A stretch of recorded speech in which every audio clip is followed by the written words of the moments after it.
The Milwaukee Bucks look like they are officially starting to get things figured out. As things stand, they are currently on a 6-game winning streak, and they're undefeated since the All-Star break. And I did do a video a few weeks back criticizing this team right after they hired Doc Rivers and got off to that slow start. But obviously, since then, they turned it around, and this could be a lesson to us as NBA fans. For one, it is never fair to overreact, especially during the regular season. There's a reason why players and coaches, especially on contending teams, never seem too stressed when they're going through rough patches during the regular season as opposed to the media. It's because they understand the behind the scenes stuff. They know that during an 82-game season, everything is a process and everything isn't going to be squeaky clean the entire way through. So if that's the reality from the players and coaches perspective, then we as NBA fans and NBA media have to follow suit. We can't be so quick to create and hop on these narratives because it isn't fair to the work these guys are putting in behind the scenes. And that goes especially for Doc Rivers. Yes, they got off to that slow start after hiring him, but realistically, it is going to take a minute for a coach to come in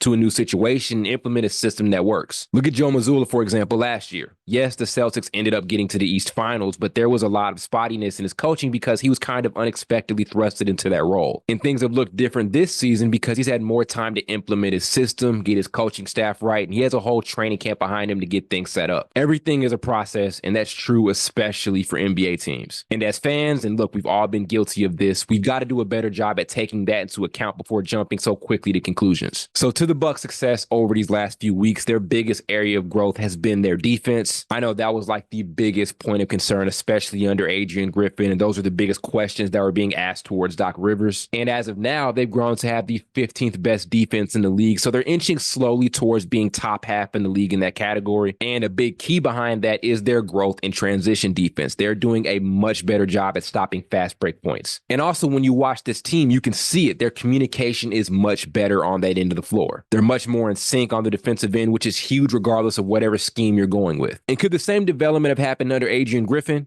Maybe. He was fired so early into the year. Who knows if we could have seen some growth from that team on that end with him still being there. But Doc has simplified things on that end, and that's led to so many improvements and has been a big key behind their current winning streak. And one thing we also have to talk about is the addition of Patrick Beverley, who has been so good for them since they traded for him. They got him for his aggressive perimeter defense, and since trading for him, they had the best defensive rating in the entire league. And one thing I love about Pat Beverley is he just embraces his role so quickly regardless of whatever team he's on. There are a few guys in the NBA who know their role better than Patrick Beverley. He knows what he's there for and he follows suit, and that's why this dude is always in so many teams' rotations regardless of where he's at. And throughout this streak, the Bucks have some quality wins. It's not like they're beating up on bad teams. Since the All-Star break, they've pulled off wins against teams like the Timberwolves and just last night against the Clippers. And this week is a very important stretch for them as they face the Warriors and the Lakers and the Clippers once again. So this is gut check time for this team. If they can keep this consistency alive through this tough Western Conference stretch, then we really need to look out for them come playoff time. I know the Celtics have been ridiculously dominant this season, but a 7-game Eastern Conference Finals series against this Bucks squad with the way they've been looking could be really, really interesting. Over the offseason, the Bucks front office made a choice to go all in on a superstar player in Damian Lillard, and I'm really glad to see they're starting to find their rhythm and mold themselves into the team that they set out to be over the summer.